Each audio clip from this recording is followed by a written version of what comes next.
Hello అండి, నాకు ఒక సిస్టర్ అయితే అడిగిన క్వశ్చన్ ఏంటంటే కొన్ని క్లాత్లు ఏ రకంగా చూసినా కానీ సీదా ఉల్టా అనేది కరెక్ట్గా తెలియదక్క. స్టిచ్చింగ్ చేసేటప్పుడు కొంచెం కన్ఫ్యూజన్ అవుతున్నాము. అంటే ఉల్టా సీదా అనేది మనం కరెక్ట్గా ఎట్లా తెలుసుకోవాలి అని చెప్పనని ఒక సిస్టర్ అయితే అడిగింది. ఒక చిన్న టిప్ చెప్పండి అక్క అని చెప్పి. మనం ఎట్లాంటి క్లాత్ అయినా, బ్లౌజ్ పీస్ అయినా, ఏదైనా కానీ మనకి ఉల్టా సీదా ఖచ్చితంగా కొంచెం అన్న తేడా తెలుస్తుంది. దేనికైనా కానీ కూర అనేది కంపల్సరీ ఉంటుంది. చూడండి, కూర అనేది కంపల్సరీగా ఉంటుంది. కూర సైడ్ చూసుకోండి, ఓకేనా.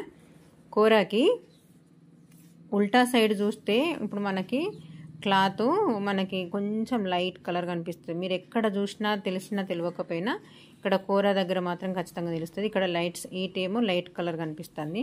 ఇటు సైడ్ చూస్తే కొంచెం డార్క్ ఉంది, చూసిండ్రా, ఇది కొంచెం డార్క్ కనిపిస్తుంది. ఇటు సైడ్ ఏమో లైట్ కలర్ ఉంది. చూడండి, నేను క్లియర్గా చూపిస్తున్నా.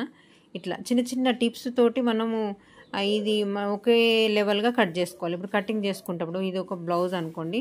ఇప్పుడు దీనికి ఉల్టా సీదా అనేది ఈజీగా తెలుస్తుంది. ఇప్పుడు ఇది దీనికి మనకి మంచిగా ఫ్లవర్ అనేది బయటకు కనిపిస్తుంది. ఇక్కడ చిన్న చిన్న పోగులు అనేవి బయటకు ఉన్నాయి. ఒకవేళ ఇటువంటివి కూడా లేకపోతే మనం ఈ ఫ్లవర్ ఏదైతే ఉందో దీని లోపల చూస్తే కూడా మనకి ఉల్టా అనేది కనిపిస్తుంది. మధ్యలో పోగు అనేది వచ్చింది కాబట్టి కొన్ని క్లాత్లు కలర్ డిఫరెంట్ కనబడతాయి. కొన్ని క్లాత్లు ఏమో డిఫరెంట్ కనిపించినప్పుడు మాత్రం ఇక్కడ కూర సైడ్ చూసుకోవాలి. కూర ఇక్కడ ఉల్టా ఎటు సీదా ఎటు అనేది చూసుకోవాలి.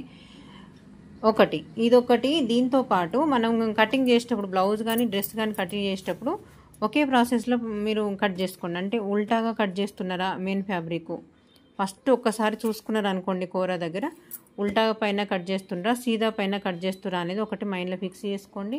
ఒకవేళ మీరు అట్లా మర్చిపోతున్నాము అని అంటే ప్రతి దానికి ఇలా మార్క్ చేసుకోండి, ఉల్టా సైడ్ ఇలా మార్క్ చేసుకోండి, ఓకేనా.